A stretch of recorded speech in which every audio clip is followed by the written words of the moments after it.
Harvard versus Trump admin. 2.2 billion research funding on the line, Ivy League showdown. In a dramatic showdown, Harvard University and the Trump administration clashed in a federal courtroom on Monday, with the Ivy League institution fighting to protect its $2.2 billion research funding from being slashed. The stakes are high, and the outcome could have far-reaching implications for the future of education in the United States. At the heart of the matter is a fundamental question.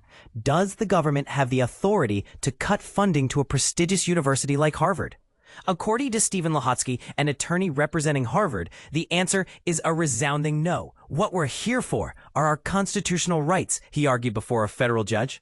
But here's where it gets controversial. The Trump administration's move to cut funding is seen by many as a politically motivated attack on academic freedom.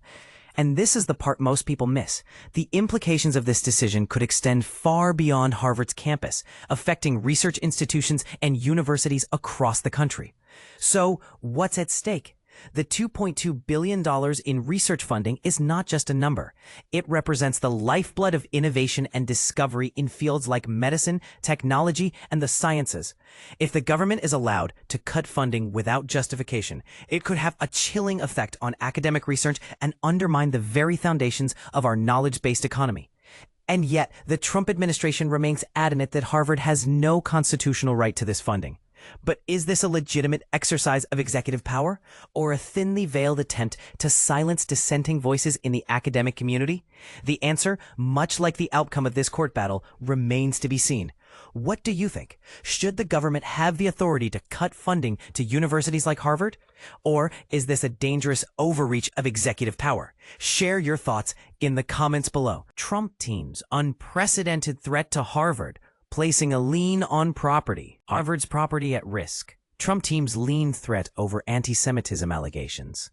Imagine the shockwaves at Harvard University when federal officials hinted at an unheard-of move to address claims of mishandling anti-Semitism on campus, slapping a lien on the institution's valuable property. This startling proposal emerged from a memo disclosed in recent court documents, yet it was conspicuously absent from any public demands made to Harvard.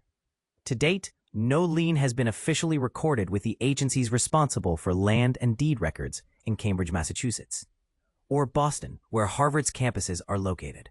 But here's where it gets controversial.